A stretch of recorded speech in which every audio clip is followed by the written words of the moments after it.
Enzo. Oh, this is probably too long for a voice note. Hey Claire, I know. Save it for the podcast. Your space for an unfiltered and candid conversation. Skip the small talk and dive in deep.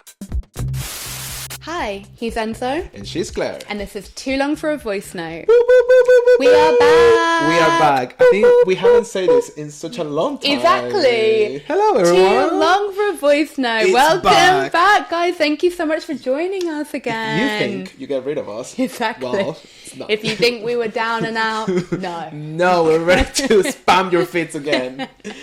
How are you, Oh, Claire? good. I'm so happy to be back. As you guys will notice, we have a studio. A shout out to Alex at It's a Cult for our new designs. We absolutely love them. He Thank you, actually Alex. did our first He did. visuals. He's also been for with the us first all the season. way. Yes. Mm-hmm. He's one of the founding members. Exactly. of the podcast. So thank you very much, Alex. So yeah, I guess like if you're new here, we are a podcast about things. No, we are a podcast about. We like to talk about like, I think, deep things in a really like light way. Exactly. As you may hear in the intro, it's kind of like, I think that's a good. Skip the small talk and dive in deep. Yes. So like deep.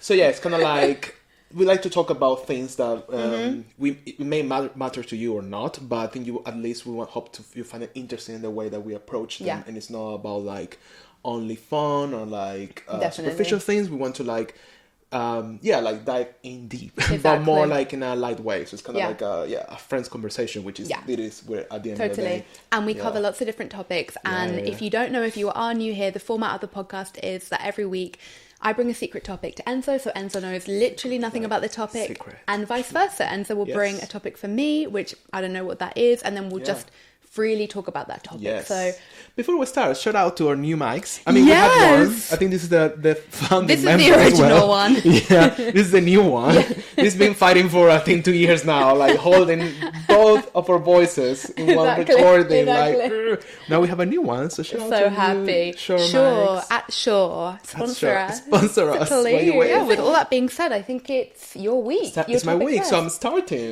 as a hint. I think before filming today, we were talking about friendships, right? Okay. We're happy about friendships, our friends, other friends, whatever. We're talking about that.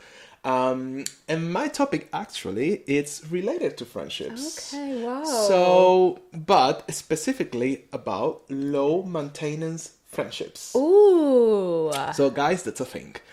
I recently came across about this, let's say, concept. You know, I think like now in this generation of TikTok and social media and Gen Z or whatever, I think everything tends to become like a thing. I feel like everything's like a concept, everything is like a trend, everything's like a topic, which is kind of interesting because maybe sometimes helps you to dissect things. Yeah. And I came across this because there was like this video of people saying like, oh, they were so happy to have low maintenance friendships. They were so like grateful for that because they don't have time to have like really invested friendships. Just before starting or getting like more into detail, like what do you think that means something to you? Have you heard about it? Like, if you have, do you agree with this or not? Or like, okay, interesting. Because I think I know how's your way of being a friend. So I know what you want to say, but I want to know like, a bit like, what's your experience with this? I've never heard of a low maintenance friend. And I don't know whether it means like those really amazing like old friends that you're just so comfortable with them. Like with us, for example, I will say, is it low maintenance because we don't need to, like, there's never any fuss, like there's never any problems, or I know exactly where I stand with you, you know where you stand with me, so therefore is it low maintenance? Or actually have to say that burn, that's wrong. Wrong. Is it wrong?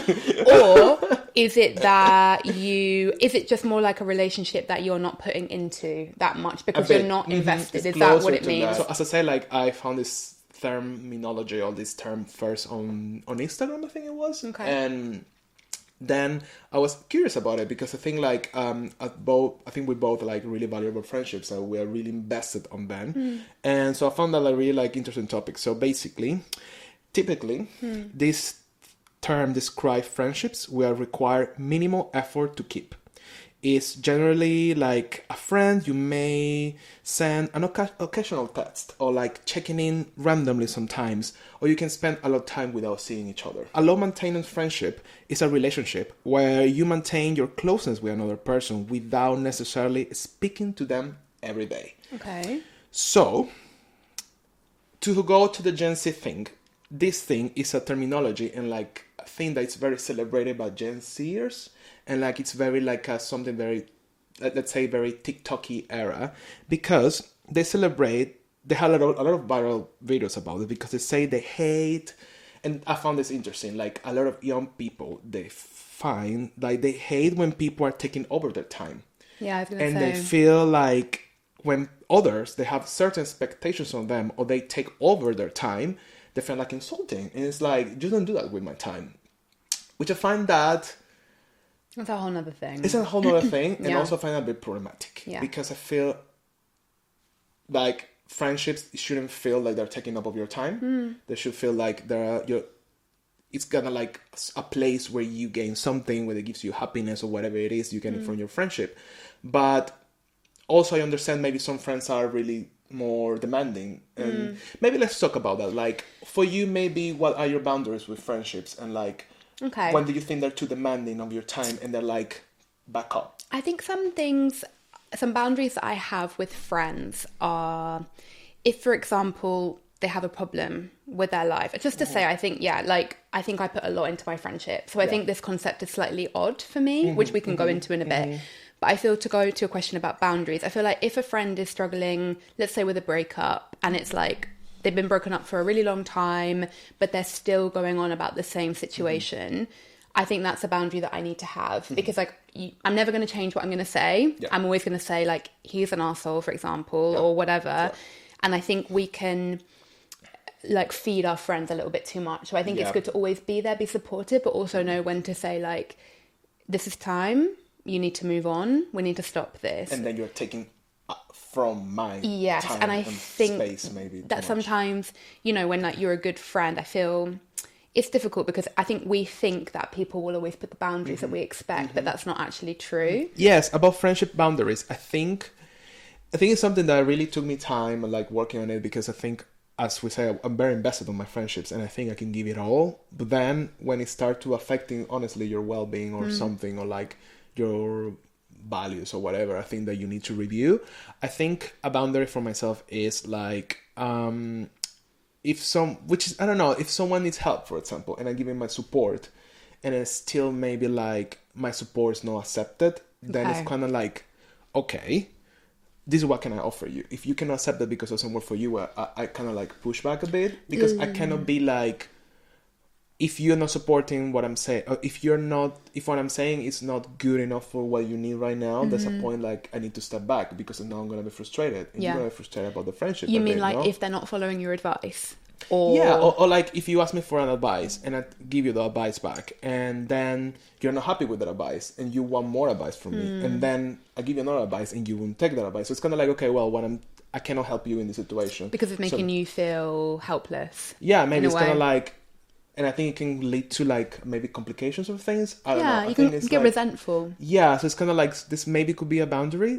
You say something that made me think like, oh, this is all the boundaries about being an adult as well. And that made me think, because this thing, it came a lot from the younger generation, like Gen Zers. And I think because they're obviously younger, so they haven't become adults yet to kind of like have boundaries and limits without saying like, oh, I have a low maintenance friendship, you know? It's a bit like of that learning. They haven't had that learning yet. Yeah, maybe. That's about that as well. I feel something that you said that was interesting was about this thing about time and relationships and how dare you take my time. And I think that is something, not to sound like an old person, but I do find that quite Gen Z, because it's like, is that a lot to do with like the content that they've been growing up consuming? And so, like, of course we all value our time, and I understand that to a degree, but I feel like this theory, I don't know, you can tell us more about it, but I'm feeling like it's very transactional. It's a big transactional. I do agree about that. And you can't be transactional in relationships. You have to have balance. And Yeah. of course, like, you need to feel like the friendship, let's stick with friendships. You need to feel like the friendship is equal. And then that might be a boundary as well. The only way that you're going to develop your friendship is to give more. Yeah. At one point, you're going to have to take a leap and maybe give more than the other person is giving. Because that's as any relationship. Exactly. Sometimes you like give more, receive more. And then you hope that you know, but I don't think you can... It's not 1+1. Yeah, you can't just say, like, I'm going to give less because I don't know if I'm invested yet. It's a bit like you're going to have to do that to move forward, I think. Yeah, no, it's interesting. Then like, from all this viral content, and there's like a lot of people obviously not agreeing with it. And someone say, like, this, I think this become, like, this person who said that become really, like, a big thing. And, I think the topic's been growing. But this person said, like, to be honest, and which I agree, people use the excuse of being a low maintenance friends to be just awful friends. And I kind of agree with that. It's kind of like, for me, like, having a low maintenance friendship, it has a bit of being an awful friend, because you don't want to spend, or you don't want to invest the energy in another person, which a friendship, it is investing energy and time, but in a good ways, because you want to do it, And what's the point of being low maintenance? Because, so sorry, what are they there for then? Exactly. Are they there for when you want someone to, like, hang out with? Yeah. Or you're like, you don't have any plans for the Saturday night, so you want to do something? Or if you break up with your boyfriend, are they there then? And that is being an awful friend. That's being an awful friend, because which is very, like... Yeah, or is it... I think there's a difference between, like, you have your best friends, you have your core, then you have your acquaintances. Agreed. Which there could be low maintenance friends. Exactly. That's totally but is fine. that the same? I think I was thinking about that, actually, when I was reading about this, and I do think that I do have low maintenance friendship, but they are more like acquaintances. They are not my core friends. They're that people that are like my secondary friends, let's say. They're still my friends, but I can test them once in a while and we're still gonna be fine. Yeah. But they're not my friends. I wouldn't take them as my main core of friends. They're like that type of friend. And you know what the problem is with this is that I think that's fine for you, because they also view you as a low maintenance friend. Exactly. You're an acquaintance to them. They're not. You're not their ride or die, and you're not their ride. Vice versa. Agreed. Yeah. But I think a problem might come with this, where it's like having a fuck buddy, right? It's like, are we on the same page? Because you can view like a fuck buddy as a low maintenance relationship, but then what if the other one is like, actually I thought we had feelings for each other. It's the same with the friendship. It's like, I'm your... But I think you very quickly, in any relationship, you very quickly are slapped with that reality. True. So I think this isn't a problem if everybody's on the same page. There's like this female friendship expert that it's interesting, like someone is a friendship expert. What a great job. Right? Yeah. She's called Danielle Bayard Jackson. And Bayard, I don't know why I pronounce that. Hopefully that's how she goes around life, saying, like, I'm Danielle Bayard. Like, that's what I hope for her, So she said, like she's an expert for friendships, right? She said, like, low maintenance friendships are a dangerous thing to glamorize. And she agrees. She adds that it's important to define exactly what makes a friendship low maintenance or low effort. She said, like, typically these relationships are like more related to the frequency that you check on your friendships. Like, she adds that it can be problematic. So some research in the UK as well, they said, like, an average British adult, they used to have 5.1 close friends. And that number went 27% in the last few years to just 3.7. Wow. Also, 1 in 10 people, they say they have no close friend at all. And then, like, more, that's like literally like a 50% of like the number, it went up 50% in the last 10 years from people having, like, like 1 of 10 saying that they don't have a close friend. That's a lot. And then it's kind of like, this is a link with something very interesting. At least this is for the UK. Like, they link this a lot also to, like, how expensive is living, for example, in a city like London. And how people are, like, kind of like, because of budget and money things, they have less opportunity to meet their friends and to, like, meet for a dinner, have a drink, like, go out. So people are staying more and more and more in. So those friendships are, like, with time, are getting weaker. And there are less spaces for people to kind of, like, connect. And they say, like, this is how, like, the other side of, like, how friendship, they get low maintenance because they're pushed to be there. So that was this like theory from this statistics and how it has changed in the UK, for example. I'm not sure I agree with that, to be honest, because I feel like I understand that life in London is very expensive, but like, well, not to say like, oh, our friendship group is amazing, but like we often do something around each other's houses. That's one way. Yeah. And I also feel like you can be connected and feel like you have a friend even when you're living in different cities, or even when you're just communicating via the phone. I wonder if it's more to do with the rise of social media than cost of living. Because I think, you know, like you can go to the park or something. That's for free. Or like you can go for a walk, or, you know. Yeah, I do agree that at least living in cities, like in big cities in America, in, I don't know, Asia, in UK, whatever it is, of course, like life is so fast and so busy that it's a bit harder and you need to make more of an effort. And I think, like, for example, for me, I don't feel it as an effort because I try to plan ahead what I'm going to do with my friends. Like, let's do this, let's meet, let's put it in the calendar, blah, blah, blah. It is an effort. I don't say as much as an effort, but you need to plan yourself a bit. Yeah. If you're the type of person that you let things go a bit and you left everything for the last minute or whatever, it's true. You won't see your friends. It's true. And then I feel I have friends that they're becoming low maintenance friendships because we're just naturally fading away because that lack of effort from my side or the other side because of this, because timing, because you don't plan, because whatever. Yeah. I think that's a reality, but it's not an excuse, as you were saying. But that's more to do with like life being busy rather than like economics, you know? True. Which I do definitely think, I agree with you that like, you know, you need to plan in London. I think it might be different to like other countries where you can just be like, hey, do you just like casually want to have a drink? Like Madrid or something. Exactly. It's a bit more like whatever. Yeah, London is like, we definitely like our agendas, like we like to plan. And it's true, like we can all go like, you know, before you know it, it's been like 6 weeks. Yeah. And it's nothing bad. It's just that It's life. Yeah, exactly. But I think you said something interesting about like how maybe social media, how times maybe change things, because I do had back in the days really close friends that I made online.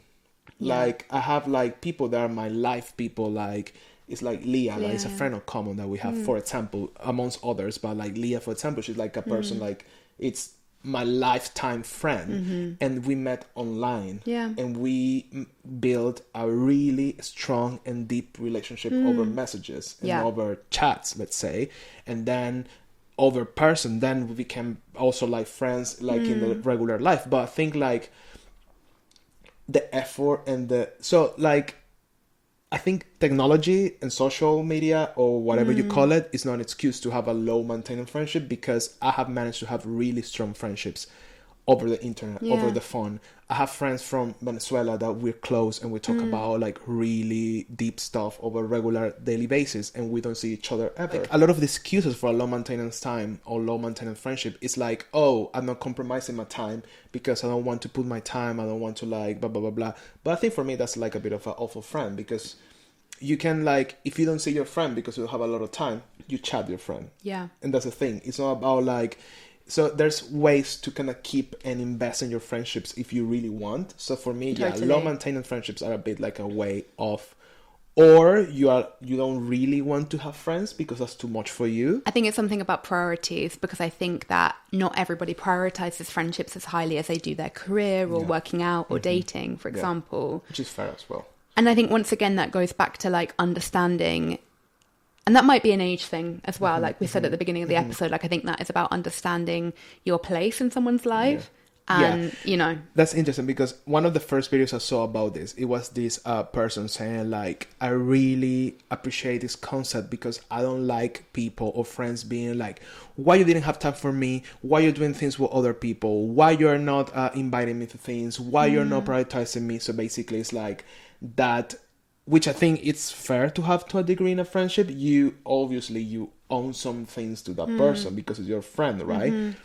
I think maybe low maintenance friendships are important, or people tends to be in that place when maybe the other friend maybe is too controlling or too much. Interesting. Because I feel like if you tell me like, hey, piece of shit, I haven't seen you like in a month, can you have time for me? I will be like, well, yeah, of course, because it's true, I haven't made the time. Yeah. But because like we had the friendship that we own that to each other, and we are okay with that. Yeah. But then there are people that are really not okay with that. And I think that if you don't have a bit of that, I think you won't be able to have like a big relationship, friendship. You always will have a more surface one. And I think that's the thing, like that person was saying, like, oh my god, I don't really like people being like, why you don't do this, why you don't invite me. So obviously people can be toxic, and you can have toxic friendships as well, that they're demanding too much. So I think it's that fine line, but then isn't that like a bit of a communication problem as well?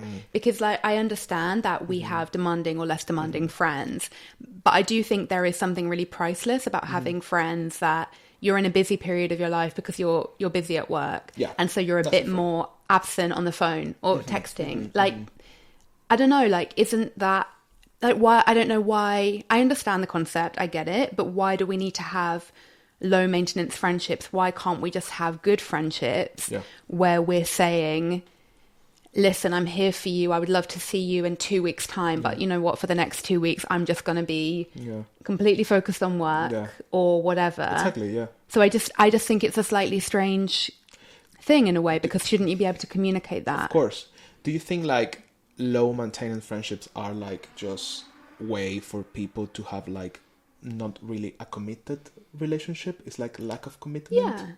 Yeah, right? Probably. It's that. And I just wonder, is it about like, I don't know if this is a bit of a dark thing to think, but is it like it gives us safety and comfort to know that there are those people around for us if the shit hits the fan? Yeah. But you can only rely on those people when you've been giving to those relationships as well. You can't just, like, you need to be there for them when they have a shit time. Yeah. And that needs to be free as well. And it has to be constant as well. Exactly. I don't think like someone that you text one every 6 months will help you in a really moment of need. Exactly. Because it's weird, someone that you don't have that constant connection to be and like save you in a difficult moment, for example. You know what I mean? That has to be something that builds naturally. I had a funny thing like that actually, like a few years ago. I'm certain that this person doesn't listen to the podcast, but really sadly, the person is like every single episode, like what this bitch is saying, like a little voodoo doll of us.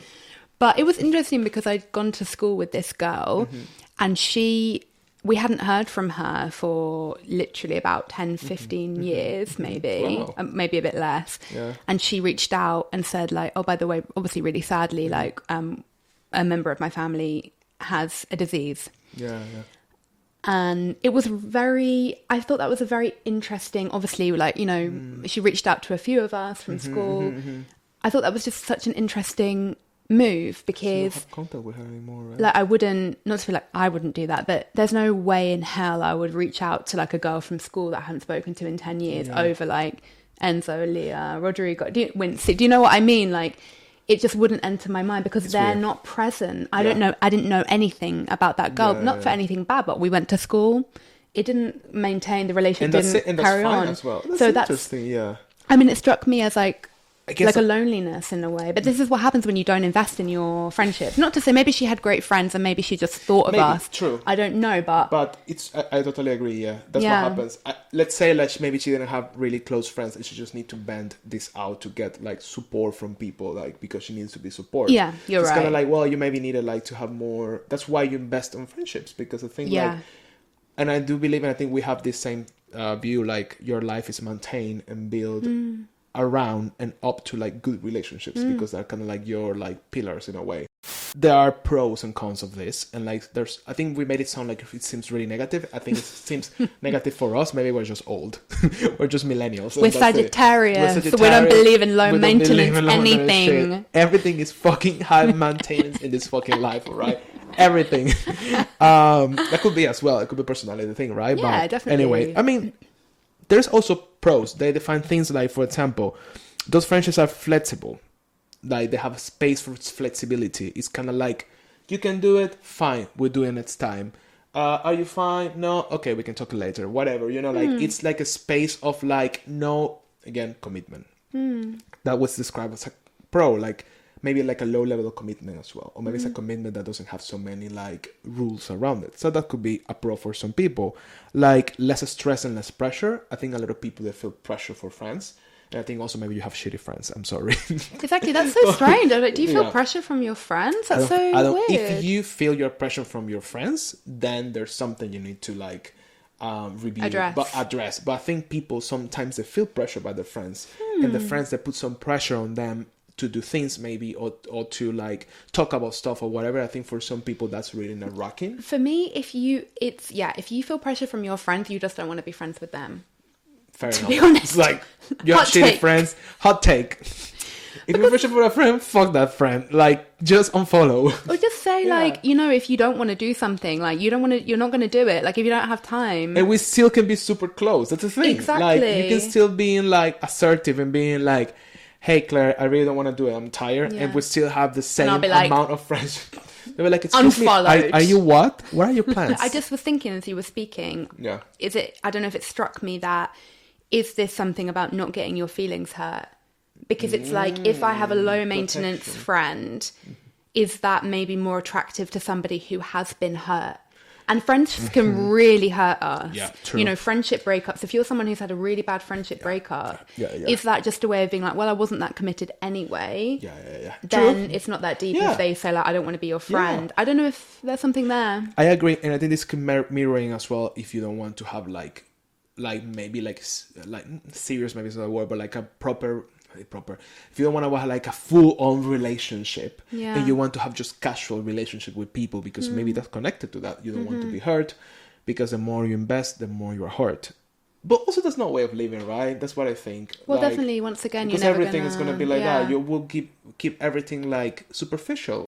What an interesting topic. It's a way to live. What an interesting topic. And I have to say, you better don't try to be my long-maintenance friendship ever. I'm going to be like, oh, God, him once again. Yeah, like, a 10-minute voice note. I will annoy the fuck of you.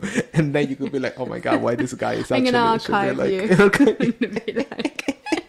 Like, fuck this shit. But yeah, I don't know. I think that was an interesting topic. I think it's growing a lot on socials especially. And... yeah, some people, I have to say, I don't agree with that. If you have your friends, be fully committed with them, give them time, they're going to give you things back. But also I think like my friends are my family, so that's why I invest on them. That's my take. Definitely. If you don't feel your friends are your family, so maybe you don't have great friends, so change them. I think it will be interesting if you guys let us know what your view on friendship is. How do you view your friends? Place in your life, like what are they to you? Because I feel that someone, they're not everything. For me, like my friends are everything. True. And it always has been like that. Yes, I agree. So I always put a lot in, but sometimes you don't, and that's also fine. So maybe that concept works. Maybe we're both very similar on the way that we view friends, which is very like, you know, but it will be good to hear someone that has a really opposite point of view. So please drop us a comment, give us that engagement. And also, remember to fucking like this episode and to subscribe and do all of that. It actually really helps, you know. Share, it really helps. Share, you know, all of that. It's true. That's why everyone's saying every video, because it's actually true. Exactly. So guys, thank you so much. We'll see you next week. Yeah, see you next week. Bye guys.